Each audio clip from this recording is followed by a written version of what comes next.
আমি কিন্তু যাবার আগে বুঝতে পারি যে আমি চলে যাবো, তবু যে ঘরের লোককে হাত তোলাম আমি ঠিক আছে আমি থাকি।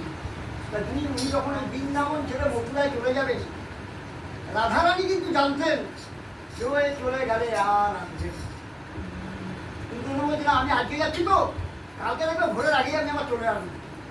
এত সুন্দর বৃন্দাবন, সব ঠকাঠকি আমার এখানে, আর মথুরায় তো পূজার ওখানে যাচ্ছি, যেহেতু ওকে আমি একটা প্রতিশ্রুতি দিয়েছিলাম, ও বিশাল বড় গল্প হয়ে যাবে, ওর মধ্যে যাবো না, আমি যাবো আর চলে আসবো। তাহলে কোথায় পূজার কোথায় রাধারানী? রাধারানী কিন্তু জানতেন এই যাওয়াই,